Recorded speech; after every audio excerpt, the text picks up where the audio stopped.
آج کی یہ خوبصورت تقریب 5 ماہی امتحانات کے نتائج کا اعلان کرنے کے لیے منعقد کی گئی ہے۔ استاذ محترم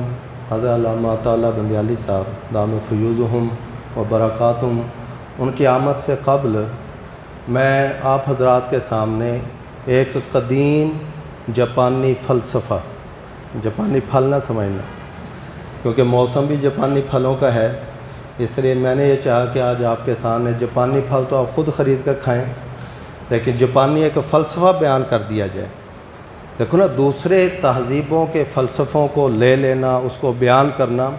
کوئی شرعاً ممنوع نہیں ہے، بس صرف ایک شرط ہے کہ وہ ہماری شریعت کے خلاف نہ ہو۔ ورنہ اگر کسی نے کوئی ایسا فلسفہ ذکر کیا ہے کہ جس کی تائید ہماری شریعت بھی کرتی ہے،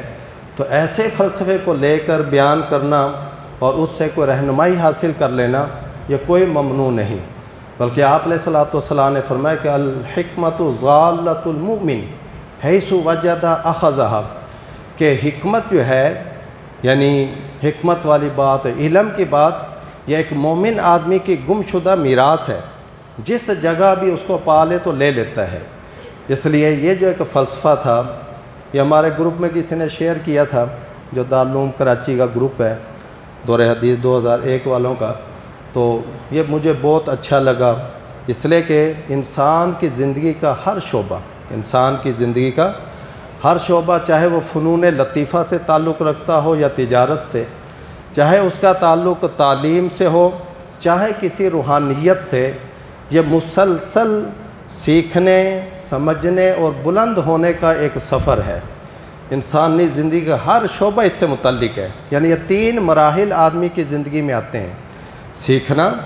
پھر اس کے بعد سمجھنا، اور اس کے بعد پھر بلند ہونا۔ یہ سفر انسان کو کرنا پڑتا ہے۔ جب تک آدمی ان مراحل سے نہیں گزرے گا تو آدمی آگے بلندی تک پہنچ نہیں سکتا۔ آدمی یہ چاہے کہ میں پہلے مرحلے پہ ہی چھلانگ مار دوں اور پہلے مرحلے میں اڑان بھروں، تو اس کے ہاتھ پاؤں بھی ٹوٹ جانے۔ دیکھو، پرندے بھی اپنے بچوں کو پہلے مرحلے میں اڑنا نہیں سکھاتے، اس لیے کہ وہ جانتے ہیں کہ ابھی ان میں اڑنے کی سکت نہیں ہے، اس لیے ان کو پہلے ادھر ہی گھونسلے میں رکھ کے چوگا دیتے ہیں، وہیں پر ان کو سب کچھ لا کر مہیا کرتے رہتے ہیں، ان کو وہ ایک ترقی کے مراحل سے گزارتے رہتے ہیں، یہاں تک کہ پھر وہ مرحلہ آ جاتا ہے کہ اس کے بالوں پر نکل آتے ہیں۔ پھر ماں باپ اس کے وہ یہ سمجھتے ہیں کہ اب یہ اڑان بھرنے کے قابل ہے، پھر چاہے وہ چٹان کی بلندی کے اوپر ہے، وہاں سے اس کو گراتے ہیں، پھر وہ گرتے گرتے نا اپنے ہاتھ پاؤں مارتا ہے۔ اگر آپ نے ویڈیو دیکھی ہو، وہ جو انڈے اوپر دیے گئے پہاڑ کی چوٹی پر، حالانکہ وہ پرندے رہنے والے ہوتے ہیں، ہمیشہ ڈائیاں مارتے ہیں وہ دریا کی گہرائیوں کے اندر، وہاں سے اپنا رزق تلاش کرتے ہیں، لیکن ان کی پیدائش کہاں پر ہوئی؟ پہاڑ کی چوٹی پر۔ پھر ان کے ماں باپ اب سمجھتے ہیں کہ ان کے بالوں پر آگے یہ اڑان بھرنے کے قابل ہیں، ان کو وہاں سے گرا دیتے ہیں، چانچہ وہ گرتے پڑتے جب اپنے ہاتھوں پیروں کو ہلاتے ہیں تو وہ سمجھتے ہیں کہ اڑنا آ گیا، چانچہ پھر فضاؤں کی بلندیوں میں بھی اڑتے ہیں اور وہاں سے ڈائی لگا کر سمندر کی تہہ تک بھی جا پہنچتے ہیں۔ تو ان مراحل سے گزرنے کے بعد یہ اڑان بھرنے کا وقت ہے، اس سے پہلے نہیں۔ چانچہ یونان کا فلسفہ قدیم اس کو 3 مراحل میں تقسیم کرتا ہے اور اس کا نام رکھتا ہے، پہلا مرحلہ ہے شو، پہلا مرحلہ کیا ہے؟ شو، جاپانی زبان ہے نا یہ، شو۔ دوسرا مرحلہ ہے ری، دوسرا مرحلہ ہے ہا، تیسرا مرحلہ ہے ری، شو ہا ری، شو ہا ری۔ اس کو میں اب اپنے الفاظ میں تعبیر کروں، پہلا مرحلہ ہے اطاعت اور تقلید کا، اطاعت اور تقلید کا، اور اس کے بعد پھر دوسرا مرحلہ آتا ہے جسے آپ کہیں تجربے کا، کہ آدمی پھر خود تجربے کرتا ہے، پھر آخری تیسرا مرحلہ ہوتا ہے انفرادیت اور تخلیق کا۔ چاہے پہلا مرحلہ اس کو وہ کہتے ہیں شو، یعنی یہ ہے آدمی کا وہ پہلا مرحلہ جہاں پر آدمی از خود کوئی قدم نہیں اٹھاتا، بلکہ اپنے استاد کے بنائے ہوئے بتلائے ہوئے اصولوں پر ہی چلتا ہے۔ بظاہر نظر آئے گا کہ یہ بات اپنے استاد کی نقل کر رہا ہے، لیکن حقیقت میں یہ نقل ہی اس کے لیے بنیاد ہے آگے ترقی کا۔ اگر آدمی پہلے مرحلے پر اپنے استاد کی نقل نہیں کرنا چاہتا، یہ چاہتا ہے کہ نہیں میں استادوں کی نقل کیوں کروں، میں استادوں کی پیروی کیوں کروں، میں ان کی تقلید کیوں کروں، نتیجتاً ایسا شخص اگلے مراحل میں کبھی کامیاب نہیں ہو سکتا۔ پہلا مرحلہ تقلید اور اطاعت کا ہے۔ ہر کسی کو کسی بھی فن سے متعلق ہو، ہمارا یہاں چونکہ پڑھنے پڑھانے کا سلسلہ ہے اس لیے میں بس اسی میں مثال آپ کو دوں گا۔ پڑھنے پڑھانے سے متعلق دیکھیے، بچہ بولنا سیکھتا ہے تو کیا پہلے وہ بڑے بڑے الفاظ بولتا ہے؟ نہیں، پہلے بڑوں کے الفاظ کو ٹوٹی پھوٹی زبان میں ادا کرتا ہے، پھر اس کو وہ الفاظ کا ذخیرہ یاد ہو جاتا ہے، پھر ان کو ملانا آ جاتا ہے، پھر ایک مرحلہ ایسا بھی آتا ہے کہ جو بچہ بڑا ہو گیا تو کئی کے جملے پھر از خود بناتا ہے، از خود تخلیق کرتا ہے اور لوگوں کے سامنے ان کو بیان کرتا ہے۔ لیکن کیا پہلے مرحلے پر یہاں پر پہنچا؟ نہیں، اس کا پہلا مرحلہ کیا تھا؟ اس نے اپنے والدین سے الفاظ کو یاد کرنا شروع کیا، اپنے اساتذہ سے الفاظ کو سیکھنا شروع کیا، تو اس کے بعد پھر دوسرے مراحل میں پہنچتا ہے۔ یا اسی طرح ایک خطاط ہے، مثلا لکھنا سیکھنا چاہتا ہے تو کیا پہلے دن وہ قلم گھما کر بہترین خطاطی کرے گا؟ بلکہ وہ دیکھے گا پہلے سے لکھے ہوئے جو خطوط کے نمونے ہیں ان کو اپنے سامنے رکھ کر ان کی نقلیں اتارتا ہے، یا کسی استاد سے مشق لے لیتا ہے، استاد خوبصورت اس کو لکھ کر دے دیتا ہے، وہ اس کی نقلیں اتار کر نیچے لکھتا ہے، پھر لکھتا جاتا ہے یہاں تک کہ پھر ایک ایسا مرحلہ آتا ہے پھر وہ خود قلم گھمانا سیکھ جاتا ہے، پھر یوں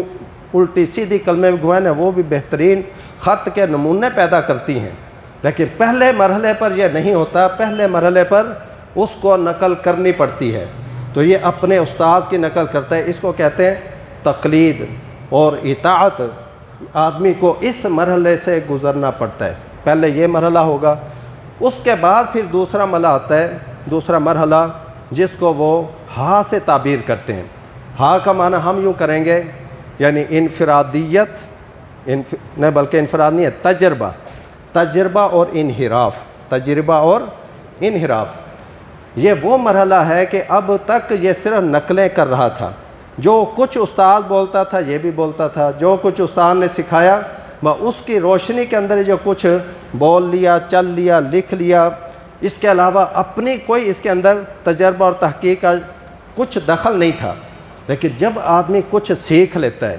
کچھ اس کو اس فن سے مہارت اور مناسب پیدا ہو گئی، پھر از خود اس کے دل میں کچھ سوالات اٹھنے لگتے ہیں کہ یہ جو استاد ہمیں ایک طریقے سے پڑھاتے ہیں، کیا واحد یہی ایک طریقہ ہے پڑھانے کا، یا اس کے علاوہ بھی سمجھانے کے اور طریقے ہو سکتے ہیں؟ یہ اس طرح کے سوالات اس کے اندر جنم لینے لگتے ہیں۔ یہ دوسرا مرحلہ ہے، اس کو یہ جاپان والے اس کو ہاتھ سے تعبیر کرتے ہیں، ہم اس کو کہیں گے تجربہ اور انحراف۔ کہ اب ذرا سے ہٹ کر نہ خود اپنے قدم اٹھانا چاہ رہا ہے کہ ایک سوال جو اس کے دل کے اندر پیدا ہوا، اس نے جنم لیا، تو از خود اس سوال کے جواب کی تلاش کے اندر از خود قدم آگے بڑھاتا ہے، اور قدم بڑھاتے ہوئے خود اپنے نقوش قدم چھوڑتا ہے۔ لیکن یہ مرحلہ جو ہے نا درمیان والا، یہ انتہائی حساس مرحلہ ہے کہ جب اس طرح کے سوالات دل میں پیدا ہو رہے کہ میں صرف استاذ ہی کی کیوں پیروی کروں، اس سے ذرا آگے بڑھوں، صرف اسی ایک طریقے کے اوپر کیوں جمع رہوں، اور بھی اس کام کے نئے نئے طریقے ہو سکتے ہیں، استاد تو اس طرح سے تحریر کرتے ہیں، میں اس کے اندر مزید خوبصورتیاں بھی پیدا کر سکتا ہوں۔ یہ جو درمیان کا مرحلہ ہے یہ انتہائی حساس مرحلہ ہے، یہاں پر آدمی کا توازن کو برقرار رکھنا بہت مشکل ہوتا ہے۔ مثلا اس کے اندر حساسیت اس اعتبار سے ہے کہ جو شخص اس مرحلے میں وقت آنے سے پہلے اگر اپنے آپ کو ماہر سمجھنا شروع کر دے، کیونکہ ابھی تقلید کا رشتہ ٹوٹا نہیں، بس صرف تقلید کی شکل تبدیل ہوتی ہے اس مرحلے میں۔ اب اگر کوئی آدمی اس مرحلے میں اپنے آپ کو ماہر سمجھنا شروع کر دے تو اس کے بھٹکنے کا اندیشہ ہے کہ یہ آدمی سیدھے رستے سے بھٹک جائے گا کہ ابھی ماہر ہوا نہیں، اس سے پہلے اپنے آپ کو ماہر سمجھنا شروع کر دیا۔ وہ ایسے ہی ابھی ڈاکٹر بنا نہیں، پہلے از خود اپنے محلے میں جا کر ادھر بھی علاج کر آتا ہے، ایک ماہر ڈاکٹر کی نگرانی میں بھی سیکھ رہا ہے، لیکن محلے میں جا کر اپنے گھر والوں کو، رشتہ داروں کو بھی ٹیکے لگا رہا ہے۔ وہ رشتہ دار انشاءاللہ وقت سے پہلے تو نہیں جائیں گے، لیکن کوشش اس کی یہی ہے کہ وقت سے پہلے یہ چلے جائیں، میں اکیلے ہی خاندان کا وارث ہو جاؤں۔ ہے تو لام بات ہے، وقت سے پہلے اگر اپنے آپ کو ماہر سمجھے گا اور قدم اٹھائے گا، نتیجتاً یہ گمراہ ہو سکتا ہے۔ اور دوسرا حساسیت اس اعتبار سے کہ جو آدمی یہیں پر جمع رہے، اس سے آگے بڑھنے کی فکر اور کوشش نہ کرے، تو اس کا مستقبل وہ تاریک ہونے کا اندیشہ ہے کہ آگے بڑھ نہیں سکے گا، ترقی نہیں کر سکے گا۔ اس لیے اس مرحلے میں آدمی کو اپنے آپ کو متوازن رکھنے کی ضرورت ہے کہ ایک طرف استاذ کی پیروی بھی کرے اور دوسری طرف نئے طریقے بھی سوچے، اس کے دل کے اندر جو سوالات اٹھ رہے ہیں ان کے جوابات آج خود بھی تلاش کرے، استاذوں سے بھی پوچھتا جائے۔ پھر جب آدمی اس مرحلے سے گزرتا ہے تو آخری نمبر پر تیسرا مرحلہ آتا ہے، جس کو جاپان والے تو ری کہتے ہیں۔ کیا بولتے ہیں؟ ری۔ لیکن ہماری اصطلاح کے اندر اس کو کہیں گے تخلیق اور انفرادیت کا مرحلہ، کہ اب اس مرحلے میں آ کر جب آدمی کے اندر کمال پیدا ہو گیا اور پختگی پیدا ہو گئی، اس فن کو اور علم کو اس نے عین اچھے طریقے سے یاد کر لیا، اب اس کے اندر یہ مہارت پیدا ہو چکی ہے اور یہ اس کے اندر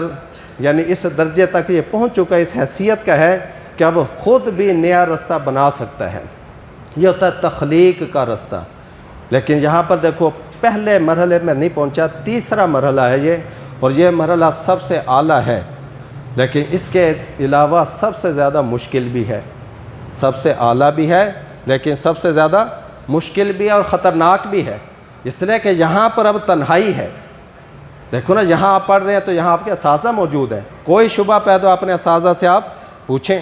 کسی بھی فن کا جو ماہر استاد موجود ہے آپ کے پاس، آپ کو اس فن میں کوئی شبہ پیدا ہوتا ہے تو آپ استاد سے مل کر اس شبہ کو حل کر سکتے ہیں۔ لیکن جب اس تیسرے مرحلے پہنچیں گے وہاں آپ کو کیا ہوگی؟ تنہائی میسر ہوگی، وہاں پر سامنا ہوگا آپ کو صرف اپنی ذات کا، آپ کو اپنی ذات ہی سامنے نظر آئے گی، وہاں آپ کا سامنا ہوگا خطرات سے۔ اس لیے کہتے ہیں یہ جو تحقیق ہے جس کو کہتے ہیں اجتہاد اور فقاہت، یہ بڑا مشکل مرحلہ ہے۔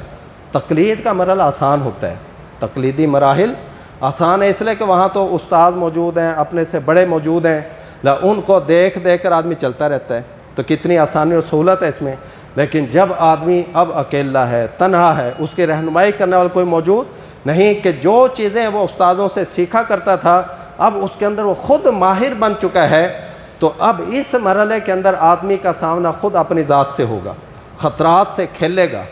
لیکن اب یہاں پر اپنے آپ کو سنبھال کے رکھنا بھی ضروری ہے۔ اگر واقعتاً اس مقام اور مرتبے تک پہنچ گئے پھر اس صورت میں تخلیق کرے، ورنہ تقلید پہ ہی رہے، اور پھر اپنی تحقیقات میں نہ پڑے بلکہ پھر تقلید کے اسی پیرائے میں چلتا رہے۔ ہاں، جو آدمی اس مرحلے تک پہنچ جاتا ہے پھر اس کو شریعت بھی اجازت دیتی ہے کہ آپ تحقیق کرو، آپ فقاہت اور اپنے اجتہاد کرو، شریعت ایسے آدمی کو اجازت دے دیتی ہے۔ ورنہ جو اس مرحلے تک نہیں پہنچتا اس کو شریعت کہتے ہیں فَاسْأَلُوا أَهْلَ الذِّكْرِ إِن كُنتُمْ لَا تَعْلَمُونَ إِنَّمَا شِفَاءُ الْعِيِّ السُّؤَالُ، کہ جو بیمار آدمی ہے، عاجز آدمی ہے، فرمایا کہ اس کی شفا سوال کرنے میں ہے، وہ پوچھ کر چلے۔ ہاں، جس میں خود اتنی مہارت ہے تو پھر یہ کہ وہ اس تقلید کے مرحلے سے آگے نکل کر پھر اجتہاد بھی کر سکتا ہے، تحقیق بھی کر سکتا ہے۔ اور یہ میں نے شروع میں ذکر کیا کہ صرف تعلیم یا کسی فن کے سیکھنے تک نہیں، زندگی کے ہر شعبے میں یہ مرحلے موجود ہیں۔ دیکھو، ہم اپنے ایک خاندانی زندگی گزارتے ہیں تو وہاں پہلے ہم بڑوں سے سیکھتے ہیں، کتابوں میں پڑھتے ہیں، لیکن گزرتے پھر شادی ہوگی، بچے ہو گئے، پھر از خود اپنے بچوں کی تربیت کیسے کرنی ہے یہ خود آدمی کو اس میں کیا ہو جاتی ہے، مہارت کے کہاں اس کو رکھ کے لگانی ہے اور کہاں پر نہیں لگانی، کہاں اس سے محبت سے اور شفقت سے پیش آنا ہے، کہاں ذرا سختی کرنی ہے۔ تو از خود آدمی پھر بیٹھ کر سوچتا ہے کہ میں نے ان کی تربیت کن خطوط پر کرنی ہے، از خود وہ ان کی تلاش کرے گا۔ تو کیا ہر شخص ایسے مراحل نہیں گزرتا؟ میاں بیوی کے تعلقات ہیں، ازدواجی زندگی ہے، اس میں آدمی از خود سیکھتا ہے۔ ابتداء تو وہ کتابیں پڑھے گا، مباشرت کے احکام وغیرہ ہیں، یہ کتابیں پڑھ رہے، سابقہ پرانے شادی شدہ لوگوں سے کوئی پوچھ گچھ کرتا ہے، لیکن جب شادی کے مراحل میں خود پڑھ گیا، آگے بڑھ رہا ہے تو خود ماہر ہو جاتا ہے۔ وہ اسے سب پتہ ہے کہ میاں بیوی کے تعلقات کو کس رخ پہ چلانا ہے، کس طرح محبت و الفت رہے گی، اور کس طرح ان خانگی معاملات کے اندر استواری آئے گی، درستگی آئے گی، اور کس طرح قدم اٹھانے سے یہ سارا معاملہ بگڑ جائے گا۔ تو آدمی پہلے یعنی تقلید و اطاعت، پھر تجربہ سے گزر کر پھر تحقیق کے مرحلے میں جب داخل ہوتا ہے تب یہ چیزیں آدمی کو حاصل ہوتی ہیں، تب اسے کہا جا سکتا ہے کہ اب آپ اڑان بھرو۔ دیکھو آدمی کو زندگی میں سیکھنے کے بہت سارے مراحل آتے ہیں۔ مثلا آدمی کو دیکھیں زندگی کے اندر ماہرین اور قابل اساتذہ ملتے ہیں، اسی طرح رہنما اصول اس کی زندگی کے اندر سامنے آتے رہتے ہیں کہ ان سے آدمی کچھ سیکھے۔ اب اساتذہ کا کام صرف کیا ہوتا ہے؟ اساتذہ کا کام یہ ہے کہ وہ سیڑھی بہ سیڑھی وہ آدمی کو، ایک طالب علم کو اوپر بلندی کی طرف چڑھاتے ہیں، وہ اڑائیں گے نہیں اس کو، اڑنا اس نے خود ہے آگے۔ یہ جو ہم کہتے ہیں درجہ اولا، درجہ ثانیہ، یہ درجہ کیا ہوتا ہے؟ سیڑھی کا ایک جو سٹیپ بنا ہوتا ہے نا، اس کو درجہ کہتے ہیں، درجات السلم۔ لہٰذا سیڑھی کے بہت سے درجات ہیں، تو استاد ان درجات پر چڑھاتا جاتا ہے، چڑھاتا جاتا ہے، چڑھاتا جاتا ہے، ایک انتہا آ جاتی ہے کہ یہ آخری درجہ ہے۔ درجہ دور حدیث لے لو، چاہے تخصص لے لو، یہ آخری درجے میں پہنچ گیا، لیکن اس سے آگے جو اڑان بھرنی ہے وہ استاد نہیں بھرے گا۔ استاد تو بھر رہا ہے جتنی اڑان ہے اس کے اندر قوت ہے، لیکن اس سے آگے کی اڑان اس طالب علم نے فارغ ہونے کے بعد از خود بھرنی ہوتی ہے، ان سیڑھیوں کے آخری مرحلے تک پہنچا دیتے ہیں۔ بلکہ آپ اگر یوں سوچیں کہ سیڑھی کبھی بھی اڑاتی نہیں آدمی کو، صرف بلندی تک چڑھا دیتی ہے، لیکن اس سے آگے کی اڑان وہ سیڑھی کے بھی بس کے اندر نہیں ہے۔ اس سے آگے کی اڑان، اس سے آگے کی بلندیوں کو چھونا، یہ پھر آگے خود اپنے قوت بازو سے آدمی کو کرنا پڑتا ہے۔ اس لیے ابھی آپ جن مراحل سے گزر رہے ہیں وہ مراحل یا تو خالص تقلید کے ہیں، یا اس سے اگلے کے کچھ مرحلہ آ گیا ہے جس کو آپ تجربہ سے اور انحراف سے تعبیر کر سکتے ہیں۔ ابھی تیسرے درجے تک آپ نہیں پہنچے، وہ پہنچیں گے خال خال، سارے نہیں پہنچتے اس درجے تک، خال خال۔ لیکن جب تک اس درجہ کسی کو حاصل نہیں تو پھر آدمی کو یہ نہیں ڈر ہونا چاہیے کہ میں اگر استاذوں کی نقل کرتا رہا تو پھر تو میری انفرادیت اور میری جو اڑان بھرنے کی جو قوت ہے وہ کہیں ضائع نہ ہو جائے۔ نہیں، ضائع نہیں ہوگی، بلکہ اسی اڑان بھرنے کی اسی سے قوت پیدا ہوگی۔ دیکھیے میں نے شروع میں ذکر کیا نا کہ آخری درجہ بہت مشکل ہے اور پچھلے درجات آسان بھی ہیں۔ کسی نے حضرت مولانا محمد قاسم نانوتوی نے پوچھا کہ آپ تو بہت بڑے عالم ہیں، بات تھے بھی واقع میں بڑے عالم، لیکن اس کے باوجود آپ تقلید کیوں کرتے ہیں؟ تو انہوں نے فرمایا کہ یہی تو تقلید کے حق ہونے کی دلیل ہے کہ میرے جیسے عالم کو بھی تقلید کرنی پڑتی ہے، مجھے بھی تقلید سے مفر نہیں، اس لیے کہ جو حقیقی مجتہدین تھے ان کا جو مرتبہ اور مقام تھا اجتہاد کے اندر، بعد والے اس مرتبے کو نہیں پہنچ سکتے۔ جس طرح صحابہ کا جو مقام تھا، تابعین اس مقام کو نہیں پہنچے، اور جو تابعین کا مقام اجتہاد میں تھا وہ آگے تبع تابعین نہیں، یہ درجہ بدرجہ آگے یہ اجتہاد منتقل ہوا ہے۔ تو نتیجتاً اب دیکھ لو اس دور کے لوگ علماء وہ اس اجتہاد کا دعویٰ بھی نہیں کر سکتے ہیں، وہ یہ نہیں کہہ سکتے میرے اندر امام ابو حنیفہ رحمہ اللہ جیسی اجتہاد اور امام ابو حنیفہ رحمہ اللہ جیسی تحقیق کا مادہ پیدا ہو گیا۔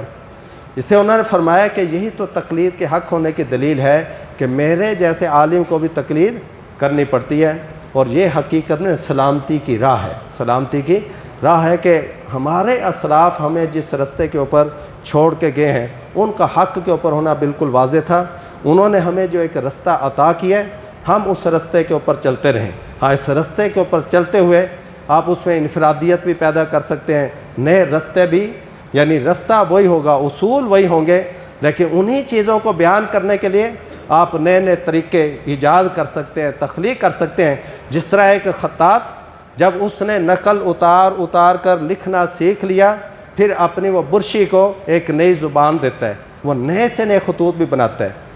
تو جس طرح ایک شاعر پہلے نقلیں اتارا کرتا، جب وہ ماہر ہو گیا، جب وہ شاعر ماہر ہو گیا تو پھر وہ از خود اپنی کلام کو زبان دیتا ہے، وہ نئی نئی زبانیں، نئی نئی طریقے کے پھر وہ اشعار بھی کہتا ہے۔ اس لیے ابھی آپ جن مراحل میں اپنے اساتذہ سے سیکھیں، اور دوسرا تجرباتی جو زندگی ہے وہ بھی آپ کی ہے الحمدللہ، تو اس میں آپ اپنے دل کے اندر کہتے ہیں استاذ کا سبق تنقیدی نگاہ سے سنو، پھر جب تنقیدی نگاہ سنیں گے تو سوال از خود پیدا ہوں گے،